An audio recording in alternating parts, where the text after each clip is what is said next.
Muchas gracias. Muy buenas tardes. Como de costumbre, a las 13 horas, a los que, como digo siempre, son fieles a este programa que hemos llamado Status Report. Es un análisis de la situación en los escenarios económico, político y social, tanto a nivel nacional como a nivel internacional. Y en el día de hoy pensábamos que contaríamos con Rolando Niela Bello, pero como estamos en pandemia, ya es la tercera vez que algunos invitados a este programa de las 13 horas se excusan en la mañana temprano por motivos de salud. Este momento pandémico hace que podamos amanecer con algunos síntomas pandémicos o con algún pariente en situación difícil sanitaria. Ya me pasó con Celso Rojas, en la primera oportunidad no pudimos, pero tuvimos una espectacular entrevista el martes pasado, que estoy viendo, tiene muchas reproducciones en YouTube. El exdirector de Paresa, de la Fábrica Paraguaya de Vidrios y de la Cervecería Paraguaya. También tuvimos la intención de invitar a Linda Taillén, la presidenta del Consejo de Desarrollo del Este, CODEL Este, de Ciudad del Este, en un momento también difícil como es la región fronteriza, que está con una alta tasa de desempleo, con los negocios en cierre, con una gran incertidumbre pandémica, debido también a que el Brasil es uno de los países que tiene una de las más altas tasas de contagios y de decesos. Y en el día de hoy, en consecuencia, considerando que Rolly Niela, se le perdona porque es mi cuñado, no va a poder estar, voy a conversar con mi amigo, el politólogo Hugo Duarte, también compañero de colegio de Rolly. Rolly me presentó a Hugo. Y vamos a conversar sobre lo que íbamos a hablar, de hecho, con Rolando Niela Bello. Él es psicólogo comportamental y Hugo es politólogo, o sea, son adyacentes en cuanto a las ciencias sociales. Y pensábamos hablar sobre qué es lo que se dice, qué es lo que se debe leer detrás de lo que se dice en el mercado de las ideas. Ese era el título que hoy teníamos. Y espero que lo mantengan allí en el cartelito que ponen ahí abajo sobre el tema de cada uno de los programas Status Report. Hugo Duarte entonces va a suplir, no es suplente, al contrario, suele ser un buen titular del equipo. El tema del mercado de las ideas, que íbamos a hablar con Rolly, desde la perspectiva de un psicólogo comportamental que estudió en Estados Unidos, se recibió en el grado, se graduó primeramente como psicólogo social, si se quiere llamar así, y luego un MBA en Wharton, en la UPenn. Le transferimos hoy esa responsabilidad. Hugo está a punto de entrar. Pero yo quiero hacer una introducción previa sobre el mercado de las ideas. Voy a comenzar con alguien que a lo mejor no le gusta a Hugo. Antes que entre voy a comentar ya. Milton Friedman dice que hay mercados, tanto en el mundo político y en el mundo ideológico, si le queréis llamar así, como en el mundo o en el sistema económico. Y en esos mercados existen transacciones, demandas y ofertas de ideas en el lado de la política y de bienes y servicios en el lado de los mercados económicos. Y hoy nosotros queríamos hablar sobre qué es lo que se dice en el Wall Street Journal, por qué es lo que se dice en los diarios chilenos, argentinos, brasileros, paraguayos, europeos, en las redes sociales, desde la perspectiva del mercado de las ideas en el mundo de la política. Y la pregunta que siempre hacemos los cientistas o los científicos sociales, de aquí a poco Hugo me va a ayudar y va a profundizar, es una pregunta trascendental que algunos le llaman el dilema de Eichmann, que está en una película, no recuerdo ahora el nombre. Eichmann era un personaje, un nazi, que al cual se le encargó desde desde la Alemania de Hitler, dentro del marco de la ley, por un gobierno electo democráticamente, la solución final de los judíos. Imagínense ustedes, Eichmann, ¿por qué hablamos del dilema de Eichmann? Porque allí está el caracú o la esencia del mercado de las ideas en el mundo de la política. Que ya voy a tirar luego la pregunta que después Hugo me va a ayudar a responder. Y que hoy la misma coyuntura política está procurando responder en esta pandemia, en esta pospandemia, a la pregunta clave. Y la pregunta clave es la que surge cuando Eichmann, que era un funcionario de un Estado legítimo, legal, bueno, legítimo, vamos a ver, legal, donde Hitler decía, vamos a exterminar a los judíos. Era un decreto o era una ley, no sé qué habrá sido, se firmaba y dentro del marco constitucional de la Alemania nazi eso era algo que Eichmann ejecutaba. Les metía a los judíos en un tren y los llevaba al exterminio en los campos de concentración. Bueno, ahora vamos al dilema. Eichmann es tomado prisionero en Buenos Aires después de cierto tiempo, allá por los 1950 y pico, a donde él huyó. Trabajaba, parece que en una fábrica de Mercedes-Benz. Y se refugió en un barrio así de la Gran Buenos Aires, aparentemente. Y entonces allí él es tomado prisionero y le llevan a Jerusalén y es juzgado en Jerusalén por crímenes de guerra, decían los occidentales.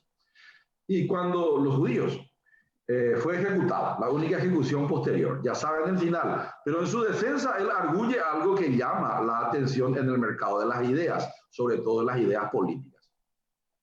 Él decía, pero lo que yo hacía, ¿usted tiene remordimiento? No. ¿Usted le odia a los judíos? No le odio a los judíos. Y usted está, ¿por qué entonces hacía lo que hacía? Pero yo estaba cumpliendo simplemente órdenes dentro del marco constitucional y dentro de las leyes que decían los judíos debían ser exterminados. Y él entonces se defendía de esa manera y decía, pero esto era perfectamente legal. Es más, yo estaba actuando, cumpliendo órdenes y estaba cumpliendo mi legítimo trabajo. Entonces el dilema de Eichmann nos lleva a la pregunta, ¿es legítimo el poder en un Estado? ¿Es legítimo el poder que está ejerciendo el gobierno, ¿verdad?, dentro de una estructura, dentro de una burocracia estatal, independientemente de cuál sea la orden que un funcionario público esté cumpliendo? Es como decirle a Montanaro, ¿por qué le torturaba vos a los paraguayos que no estaban de acuerdo con el régimen militar del general Stroessner? Y Montanaro puede decir tranquilamente, veo que está por entrar Hugo, estaba entrando desde el computador de su esposa, por lo tanto les pido que le autoricen a los que están allá en la casa matriz de 5 días. Gracias, Hugo. Y sigo haciendo la pregunta porque Hugo ya me está escuchando. En el mercado de las ideas, que hoy vamos a analizar con Rolly y hoy me va a ayudar Hugo, es ¿qué legitima el poder dentro del Estado? Escribí un artículo que Hugo fue el inspirador, que se llama El Momento Cero. El momento cero es cuando aparentemente el poder ya no es legítimo y vienen los cambios de gobierno. En Paraguay, según Hugo, eso acontece a cada 35 años, 1904, 1936, 1954 y luego 1989, y ahora estamos llegando a otros 35 años más o menos, ya veré la 35 años, Nina. Y entonces Hugo, con quien voy a analizar ya de inmediato, es el que me ayudó un poco a ir analizando el momento cero. Es un momento cuando aparentemente el poder en un Estado queda deslegitimado porque no se cumplen las 5 respuestas que se suele dar. Eso ya es mi construcción. Hay 5 formas de responder. ¿Es pico legítimo el poder que está ejerciendo un gobierno en un Estado cuando no te da vacuna, cuando no te da salud, cuando no te da agua y saneamiento, cuando no te da PEA, cuando no te da AMOA, o cuando te dice anda a matarle a los judíos, o cuando te dice anda a torturarle a los comunistas, a los liberales, y anda a hacer esto o hacer aquello? que moralmente a veces vos tenés un problema para hacer eso, pero legalmente no tendría ningún problema, porque el poder aparentemente es legítimo. Entonces yo ahí le traje a Hugo Duarte para analizar un poco el escenario internacional sobre por qué los gobiernos en este momento pandémico están comenzando de nuevo a cambiar, cuando que hace poco nomás también cambiaron, se deslegitimaron los poderes en los estados de Brasil, de Argentina, de Chile y ahora de Uruguay, cuando cambian los gobiernos progresistas y entra Macri, entra Bolsonaro, entra Piñera, en Bolivia entró una señora, pero después vuelven otra vez hacia atrás y entra de nuevo Evo disfrazado de otro tipo. En Chile ya tenemos la alcalde comunista. En Argentina volvió doña Cristina disfrazada de vicepresidenta. Perdón. En Brasil Lula está arrasando las encuestas y ahora vemos que en Perú un profesor que anda a caballo, perdón, y que se dice socialista, vuelve otra vez a deslegitimar el poder de estados que eran relativamente más de tendencia conservadora. Y con esa introducción, yo después voy a hacer mi teoría. Y Hugo sabe porque escribí en el artículo. Los estados los estados, a ver, estoy haciendo el análisis, se justifica el poder del Estado cuando dice que te da mucha felicidad en cantidad y en calidad y nos alcanza a todos. El utilitarismo de Jeremías Bentham. El Estado dice que se justifica el poder de un gobierno dentro de un Estado cuando dice que nadie le explota a nadie, Carlos Marx.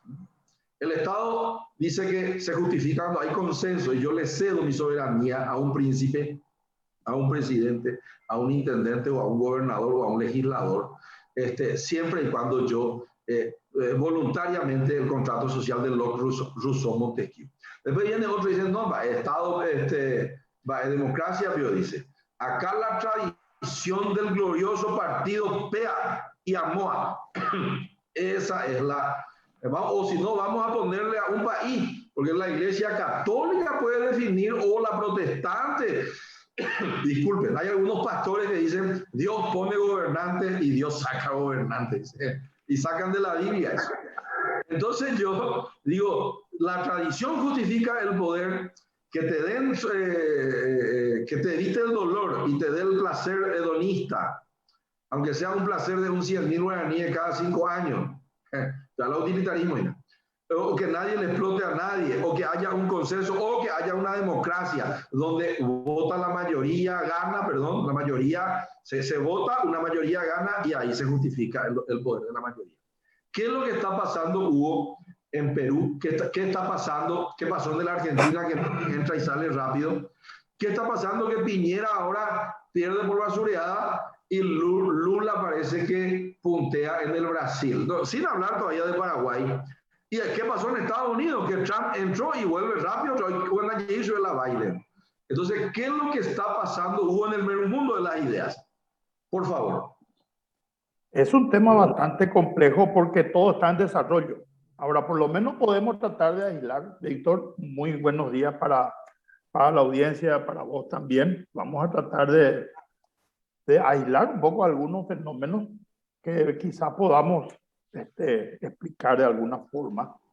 Y uno de ellos es la irrupción fuerte del populismo de nuevo en América Latina. Es un factor clave. El populismo irrumpe, digamos, de manera que adoptando discursos extremos.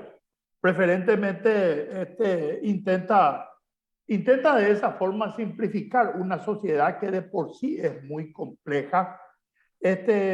Entonces,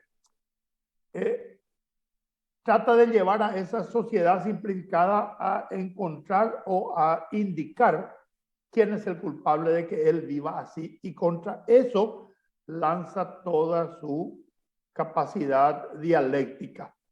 Eso hace que, por supuesto, el escenario político se vuelva virulento, radicalizado, y la gente busque de alguna manera someter un poco a ese discurso simplificado del populismo a una especie de referéndum permanente, ¿verdad? De sus dichos, de por qué habla así, por qué dice así, pero no hay que olvidar que hoy en día hay un gran actor que hace que los discursos populistas, simplificantes y aquellos que buscan radicalizar a esos sectores se conecten entre sí, que son las redes sociales. Y eso es algo bastante terrible, porque en la época de consensos frágiles que vivimos, Víctor, la estabilidad que se busca viene dada, dice Mario Riorda, por la responsabilidad, el conocimiento profesional y la autorregulación de la gente.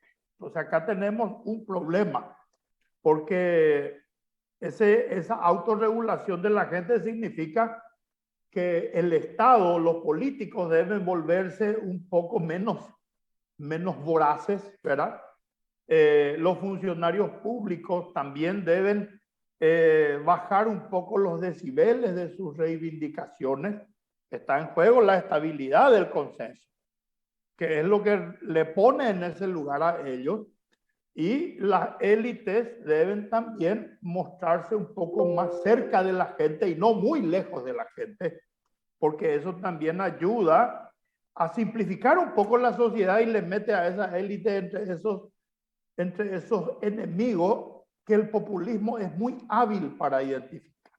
Esa es la realidad. Y acá no vamos a hablar de populismo de izquierda o populismo de derecha, porque eso es una cuestión dialéctica. Yo creo que el populismo latinoamericano en sí es una tendencia, o es un movimiento político que cada tanto aparece en Latinoamérica, porque ningún modelo que buscó la estabilidad social logró reducir ese grave problema que aqueja a Latinoamérica desde hace mucho tiempo, que es la desigualdad crónica.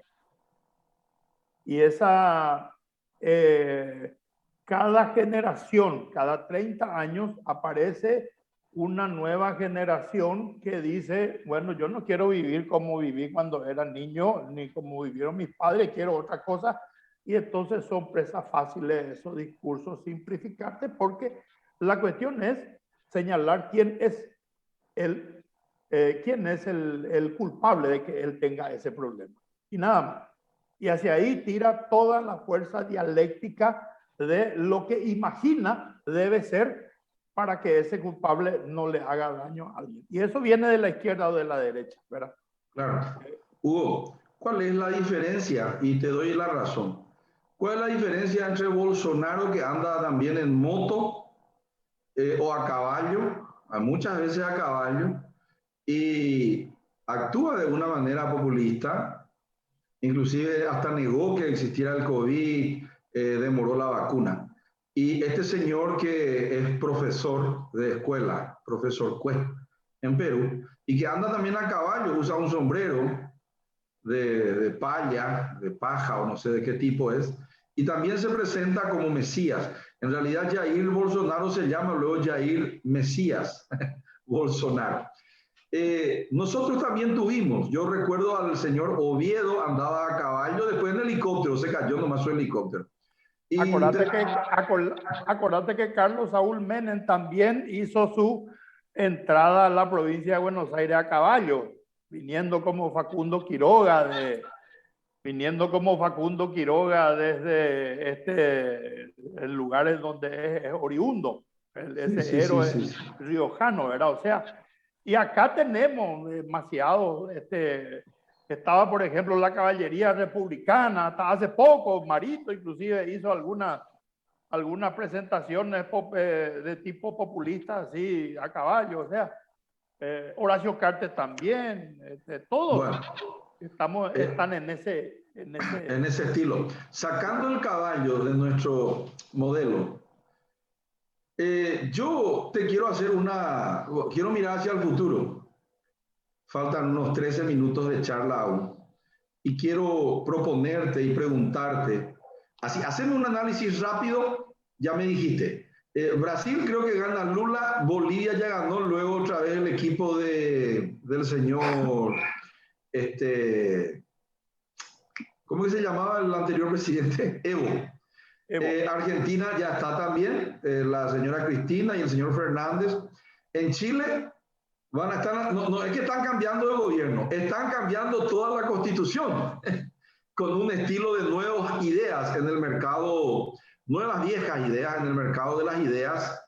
Y Uruguay, si bien Uruguay, entendeme bien esto, se fue al centro, no obstante este presidente no puede hablar, este presidente a las patadas anda con Argentina y a las patadas andaba este presidente con Macri.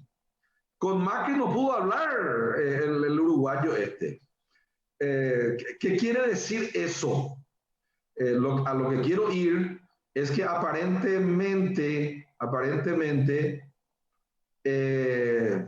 no sé, instintivamente nomás. No, este presidente, a ver un poco, el uruguayo, vamos a recordar. El uruguayo Frente Amplio, ¿cómo se llamaba el médico? Tabaré Vázquez. Le dijo a Chile, le dijo, che, yo tengo un problemón con ña Cristina Kirchner, presidenta. Antes de Tabaré de izquierda, ña Cristina de izquierda. Pero si hay algún tepotí, le dice a Piñera, mandame por unos aviones, le dice. Imagínate, un tipo de izquierda le pide a un tipo de derecha que le mande unos aviones por si Cristina se pone muy nerviosa, porque el de izquierda Tabaré no podía hablar con Cristina. Moral de la historia. Bueno, Uruguay tiene otra cultura muy diferente. Moral de la historia. Y en Paraguay ahora, la otra vez escribí un artículo, vos fuiste el inspirador. A cada 35 años, el mercado de las ideas sufre un terremoto, la gente cambia sus creencias, la legitimidad del poder ejercido desde el Estado por algún gobierno que esté en el poder tiene un guarará, se debilita esa legitimidad y vos me enseñaste que llega el momento cero. ¿Tendrías la gentileza de explicar el momento cero que en realidad vos nomás luego me dijiste, Hugo, va a violar momento cero? Hay un politólogo francés muy respetado en la Academia Francesa que se llama Marcel Prelot. Marcel Prelot, dentro de una elaboración bastante importante, tratando de explicar un poco los procesos de cambio en Europa, identifica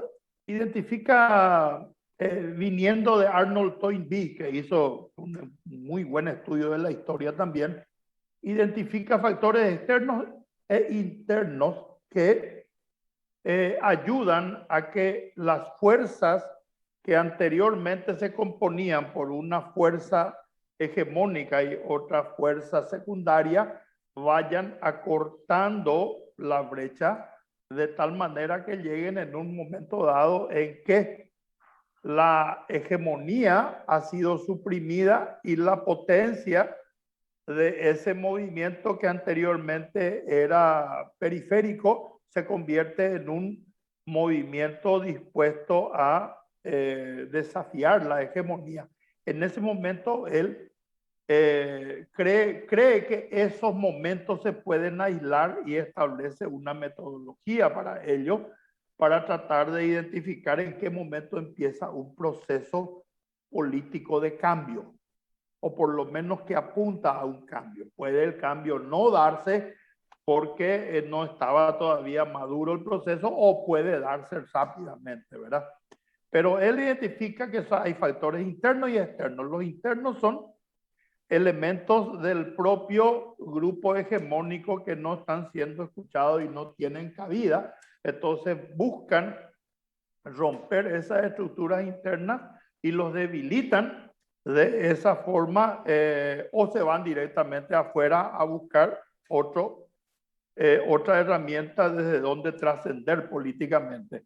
Están los factores externos también, que son, por ejemplo, la economía, el ambiente regional en nuestro caso, y tenemos también otro factor que es muy importante, que es, por ejemplo, las cuestiones que pasan a ser importantes para el entorno y que no se ven como parte importante para los que tienen el gobierno.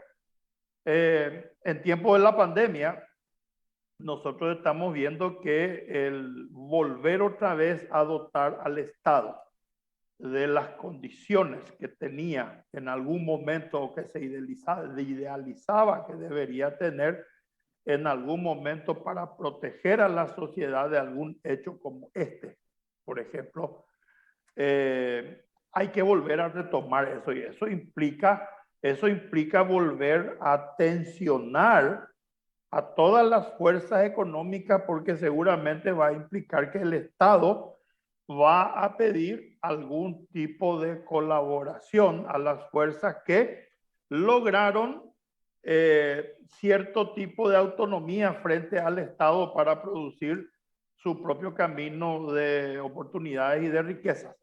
Y bueno, y ese escenario es el que vamos a tener, pero en Paraguay yo creo que no hay, Víctor, mucho en este momento. Hay gente que dice que llegó la época, el milenarismo con el que a veces solemos ver nosotros también en la política, que es fruto de esa tradición cristiana. No es un momento apocalíptico, es una cuestión que se va a definir dependiendo mucho de que el actor que va a desafiar al actor hegemónico, el actor secundario, tenga la capacidad para enfrentar a ese actor hegemónico. Y yo particularmente creo que acá eso es lo que está faltando, la emergencia de ese actor con esa capacidad para desafiar a ese actor. En 1936, el actor hegemónico era ese partido liberal, esa sociedad liberal, ese esquema económico importador, pero aparecen las fuerzas militares que son conscientes de su capacidad de organización y de su influencia política luego de la guerra del Chaco y cambian eso, ¿verdad? Ahí sí había, pero acá no estamos viendo. Yo al menos particularmente no estoy viendo. Excelente tu análisis, Hugo, muy ilustrativo, o como se dijere. Yo, por de pronto, creo que la salida sería decirle a los paraguayos que no se suban más al tren de la historia, a esos vagones de la historia, creo yo, ¿verdad? Es un análisis que, solo para complementar el tuyo, y buscar de alguna manera, porque al final no tenemos más nosotros, nuestra generación, la tuya inclusive, que ya somos boomers y los millennials, no tenemos por qué ya estar dentro de ese tren de las medallas de Bernardino Caballero y los blasones y no sé qué pistolas, las medallas, vamos a decir así, del señor Ayala, muy respetable, los dos Ayala, el señor Eligio, el señor Eusebio, y esa guerra entre ambos. Creo que no tenemos mucho ya que ver con eso en la era de la inteligencia artificial, en la era de tantas cosas nuevas, donde las redes sociales tienen más poder que los estados. Entonces, creo que debemos hacer una invitación de subirnos a un tren de alta velocidad, eléctrico. Tenemos la Itaipú, tenemos excedentes en la producción bajo precio. Quizás sería mejor, en vez de pelearnos los colorados con los liberales, unirnos, buscar ese consenso que acababas de decir, y el factor podría ser, en vez de rescatar o reivindicar esas luchas históricas, ofrecer energía gratis para regadíos artificiales y duplicar la producción agrícola. Imagínate la locura que estoy pensando. Para los mismos agricultores, tanto de capital intensivo como para la agricultura familiar que produce alimentos para nuestro boriborí, que entre paréntesis hace rato que no como. Entonces, y la gente menos que yo por lo menos como otras cosas. Pero Jacula, mi querido Hugo, tenemos 2,5 millones de paraguayos pobres, 571,000 paraguayos con problemas laborales en esta pandemia, y urge, como decía Bechiño en el Brasil, que hay fome, te impresa ahí. Pero ahí se ina la ñembrahui, indica tuyo mano, ¿verdad? Aquí lo que falta es alguien que diga Niembiahui o Paderata. Y ¿cómo es que se dice lo otro? Que el objetivo número 2 de los ODS, nuestra amiga Silvia a lo mejor me corrige, y el objetivo 1 es Boriahu, Yahapo'o a la Boriahu, que sería el fin de la pobreza. Eso es mucho más importante que rescatar la espada de Bernardino y rescatar la pluma, que es muy importante también, de Eusebio o de Eligio Ayala, que nos hicieron ganar una guerra, pero también no hay que olvidar a los colorados y no hay que olvidar a los feveristas y no hay que olvidar a los demócratas cristianos que quisieron de alguna manera también tranquilizar las aguas, traer el contrato social, el pacto sobre el futuro. Vamos a mirar el futuro, Hugo. Esa es mi propuesta. Va eso, mirar el futuro. Está muy bien. Yo quiero complementar. Yo suscribo totalmente lo que decís, que forma parte de lo que siempre solemos hablar. Sé que vos tenés muy bien estructurado alguna idea de la sociedad. Ahora yo quiero terminar con algo. Yo suelo hablar con mi señora, que es también muy inquieta en el área del conocimiento, y ella me dijo una vez una frase, y con quiero cerrar un poco. La historia es un lugar de referencia, no un lugar de residencia. Entonces con eso quiero terminar un poco y ponerle un broche a lo que vos estabas hablando, porque debe ser así. Debe ser una referencia permanente para orientar un poco hacia dónde queremos ir, pero no podemos quedarnos a vivir en una historia que ya es imposible que rememorar. Brutal. Te agradezco mucho. Es así mismo como estás diciendo. Y bueno, Hugo, te agradezco mucho. Vamos a preguntarle a Rolly si ya está mejor de salud y vamos a tenerlo en el próximo programa. Muy interesante lo que acabas de decir. Y volviendo a repetir lo que digo siempre, ¿no? Solo el que tiene una versión positiva de su pasado puede construir una visión optimista de su futuro. Y yo prefiero concentrarme e invitarle a la gente en realidad hacia un futuro diferente, hacia un futuro grandioso donde podamos pensar por encima del 100%. Si hoy tenemos un 100% que es 40.000 millones de dólares de Producto Interno Bruto, tenemos que pensar por encima de 40.000 millones de dólares.